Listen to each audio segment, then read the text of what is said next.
আসসালামু আলাইকুম দর্শক, স্বাগতম আপনাকে। শুরুতেই জানিয়ে দিব আজকের গুরুত্বপূর্ণ আপডেট আন্তর্জাতিক সংবাদ।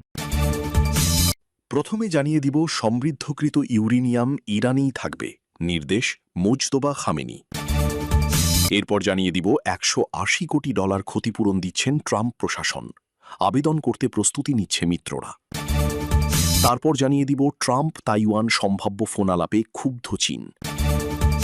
এবং সর্বশেষ জানিয়ে দিব হরমুজে জাহাজ চলাচলে নতুন শর্ত আরোপ করল ইরান। এতক্ষণ শুনছিলেন সংবাদ শিরোনাম, এবার বিস্তারিত। তবে বিস্তারিত জানার আগে চ্যানেলটিকে সাবস্ক্রাইব করবেন। সমৃদ্ধকৃত ইউরেনিয়াম ইরানেই থাকবে বলে নির্দেশ দিয়েছেন দেশটির নতুন সুপ্রিম লিডার মুজতবা খামেনি। বৃহস্পতিবার 21শে মে এক এক্সক্লুসিভ প্রতিবেদনে এ তথ্য জানিয়েছে বার্তা সংস্থা রয়টার্স।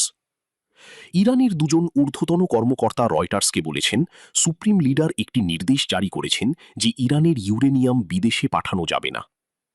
এমন নির্দেশনার মাধ্যমে মূলত যুক্তরাষ্ট্রের সঙ্গে চলমান শান্তি আলোচনায় নিজেদের অবস্থান কঠোর করেছে তেহরান। মুজতবা খামেনির এই নির্দেশ মার্কিন প্রেসিডেন্ট ডোনাল্ড ট্রাম্পকে আরও হতাশ করতে পারে এবং ইরানের বিরুদ্ধে যুক্তরাষ্ট্র ইসরায়েল যুদ্ধ শেষ করার আলোচনাকে জটিল করে তুলতে পারে। দখলদার ইসরায়েলের কর্মকর্তারা রয়টার্সকে বলেছেন, যুক্তরাষ্ট্রের প্রেসিডেন্ট ডোনাল্ড ট্রাম্প তাদের আশ্বস্ত করেছেন, ইরানের সঙ্গে যদি কোনো চুক্তি হয় তাহলে সেখানে সমৃদ্ধকৃত ইউরেনিয়ামের বিষয়। যুক্তরাষ্ট্রের প্রেসিডেন্ট ডোনাল্ড ট্রাম্প প্রশাসনের ঘোষিত $180 কোটি নতুন ক্ষতিপূরণ তহবিলকে ঘিরে আবেদন করার প্রস্তুতি নিচ্ছেন তার সমর্থক, সাবেক সহযোগী এবং 2021 সালের 6 জানুয়ারির ক্যাপিটল হামলার ঘটনায় অভিযুক্ত বা দণ্ডিত ব্যক্তিরা। এ তথ্য জানিয়েছে মার্কিন সংবাদ মাধ্যম ওয়াশিংটন পোস্ট।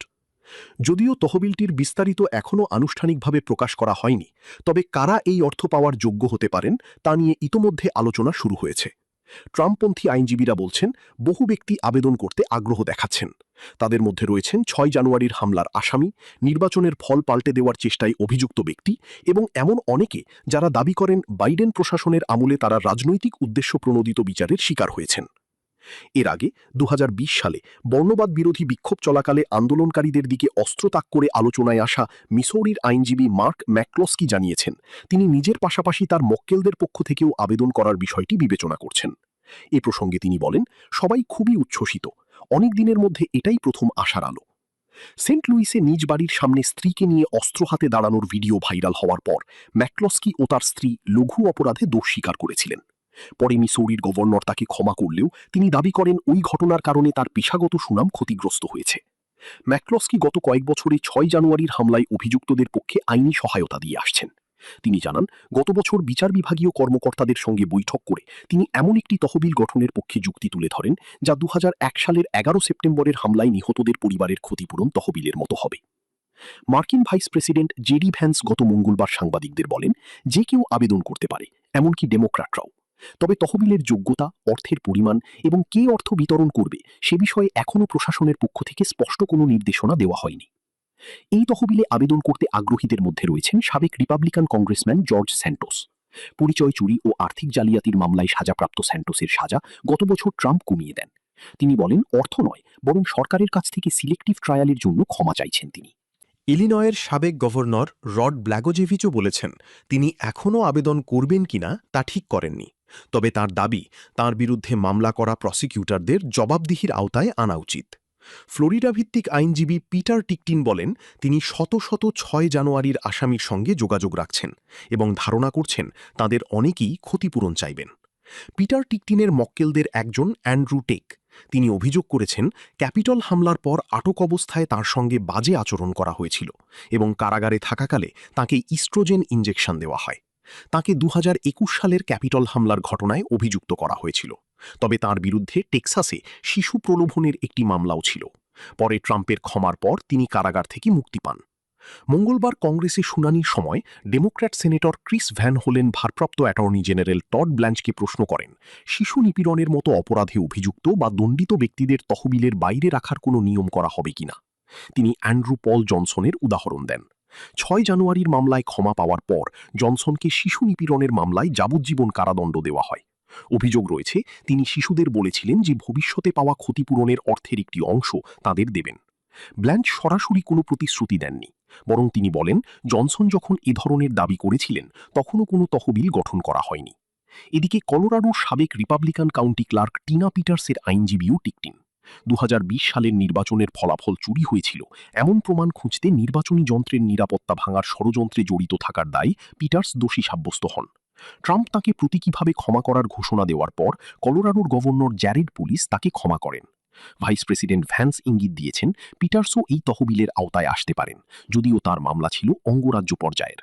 টিকটিনের ভাষ্য, তহবিল থেকে উপকৃত হতে পারেন ট্রাম্পের সাবেক সহযোগী রজার স্টোন, পিটার নাভারো এবং মার্ক মিডুসের মতো ব্যক্তিরাও, যারা 2020 সালের নির্বাচনের ফল পাল্টে দেওয়ার প্রচেষ্টার সঙ্গে যুক্ত ছিলেন। 6 জানুয়ারি ক্যাপিটলে প্রবেশের দায়ে দণ্ডিত ইভন সেন্ট সির বলেন তিনি ক্ষতিপূরণের আবেদন করবেন। তার দাবি, ওই ঘটনার কারণে তিনি লিফটের চালক হিসেবে কাজ হারিয়েছেন এবং এয়ারবিএনবি ব্যবহার থেকেও নিষিদ্ধ হয়েছেন। টিকটিন আরও বলেন, কারাগারে যাওয়ার পর তাঁর বিবাহ ভেঙে গেছে এবং বন্ধুদের অনেকেই সম্পর্ক ছিন্ন করেছেন। তবে পুরো বিষয়টি নিয়ে যুক্তরাষ্ট্রে নতুন বিতর্ক তৈরি হয়েছে। সমালোচকেরা বলছেন, রাজনৈতিক সহিংসতা, নির্বাচনের ফল উল্টে দেওয়ার চেষ্টা এবং ফৌজদারি অপরাধে জড়িত ব্যক্তিদের জন্য সরকারি ক্ষতিপূরণ তহবিল তৈরি নজিরবিহীন এবং তা বিচার ব্যবস্থার প্রতি জনআস্থা ক্ষতিগ্রস্ত করতে পারে। বিশ্বের অন্যতম প্রধান জ্বালানি সরবরাহ রুট হরমুজ প্রণালী দিয়ে যাতায়াতকারী সব বাণিজ্যিক ও যাত্রীবাহী জাহাজের ওপর কঠোর নিয়ন্ত্রণ আরোপ করেছে ইরান।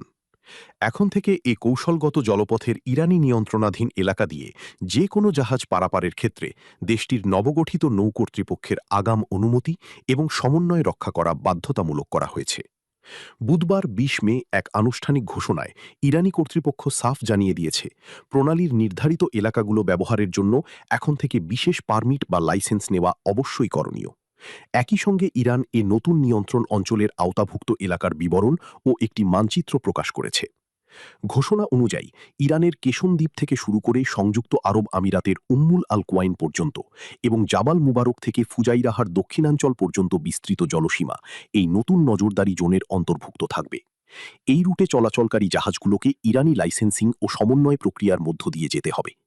তেহরানের দাবি, পারস্য উপসাগরের এ সমুদ্র সীমায় সামুদ্রিক নিরাপত্তা জোরদার করা এবং নৌ চলাচলের শৃঙ্খলা বজায় রাখার স্বার্থেই এ কঠোর আইনি পদক্ষেপ নেওয়া হয়েছে। তবে আন্তর্জাতিক সম্পর্ক ও জ্বালানি বিশেষজ্ঞরা বলছেন ভিন্ন কথা। হরমুজ প্রণালী হল বৈশ্বিক জ্বালানি বাণিজ্যের সবচেয়ে গুরুত্বপূর্ণ ধমনী, যার উপর পুরো বিশ্বের তেল ও তরলীকৃত প্রাকৃতিক গ্যাস সরবরাহ ব্যবস্থা নির্ভরশীল। ইরানের এই আকস্মিক ও একতরফা পদক্ষেপের ফলে উপসাগরীয় অঞ্চলে সামরিক উত্তেজনা নতুন করে বৃদ্ধি পাওয়ার পাশাপাশি আন্তর্জাতিক জ্বালানি বাজারে বড় ধরনের অস্থিরতা ও তেলের দাম চড়ে যাওয়ার আশঙ্কা দেখা দিয়েছে। তাইওয়ানের প্রেসিডেন্ট লাই চিংতের সঙ্গে সম্ভাব্য ফোনালাপ ও অস্ত্র বিক্রির আলোচনা নিয়ে সরব ওয়াশিংটন বেইজিং। ডোনাল্ড ট্রাম্পের চাওয়ার পর তীব্র প্রতিক্রিয়া জানিয়েছে বেইজিং। বুধবার 20 মে ট্রাম্প বলেন, আমি তার সঙ্গে কথা বলবো, আমি সবার সঙ্গে কথা বলি, তাইওয়ান ইস্যু নিয়েও কাজ করব। মার্কিন প্রেসিডেন্টের এই ঘোষণা বাস্তবায়ন হলে 1979 সালের পর প্রথমবার কোনো মার্কিন প্রেসিডেন্ট সরাসরি তাইওয়ানের নেতার সঙ্গে যোগাযোগ করবেন। চীন দীর্ঘদিন ধরেই তাইওয়ানকে নিজেদের অংশ দাবি করে আসছে। দেশটির সরকার প্রয়োজনে শক্তি প্রয়োগের হুমকিও দিয়ে রেখেছে। তবে 2024 সালে ক্ষমতায় আসা লাই চিংতে তাইওয়ানের প্রতিরক্ষা শক্তি বাড়াতে বড় ধরনের উদ্যোগ নিয়েছেন। তবে ট্রাম্পের ফোনালাপের আগ্রহ ভালোভাবে নেয়নি চীন। দেশটির পররাষ্ট্র মন্ত্রণালয় বলেছে, যুক্তরাষ্ট্র তাইওয়ানের যেকোনো আনুষ্ঠানিক যোগাযোগ এবং অস্ত্র বিক্রির বিরোধিতা করে চীন। একই সঙ্গে ওয়াশিংটনকে ভুল সংকেত না দেওয়ার আহ্বান জানিয়েছে তারা। এদিকে যুক্তরাষ্ট্র প্রায় $14 বিলিয়ন একটি নতুন অস্ত্র প্যাকেজ নিয়ে বিবেচনা করছে বলে জানা গেছে। এতে অ্যান্টি ড্রোন প্রযুক্তি ও আকাশ প্রতিরক্ষা ক্ষেপণাস্ত্র ব্যবস্থা থাকতে পারে। ব্রিটিশ সংবাদ মাধ্যম ফাইন্যান্সিয়াল টাইমস জানিয়েছে, এই অস্ত্র চুক্তি নিয়ে ট্রাম্প প্রশাসনের সিদ্ধান্ত না হওয়া পর্যন্ত মার্কিন প্রতিরক্ষা কর্মকর্তাদের চীন সফরও আটকে রেখেছে বেইজিং। ট্রাম্প লাই সম্ভাব্য যোগাযোগ বাস্তবে হলে তা যুক্তরাষ্ট্র চীন সম্পর্কে নতুন উত্তেজনার সূচনা করতে পারে। একই সঙ্গে ইন্দো প্যাসিফিক অঞ্চলের নিরাপত্তা পরিস্থিতিকেও আরও জটিল করে তুলতে পারে। তাইওয়ান বর্তমানে নিরাপত্তার জন্য যুক্তরাষ্ট্রের সহায়তার উপর ব্যাপকভাবে নির্ভরশীল এবং চীনের সম্ভাব্য সামরিক হুমকি মোকাবেলায় নিজেদের প্রতিরক্ষা সক্ষমতা বাড়ানোর চাপের মধ্যে রয়েছে।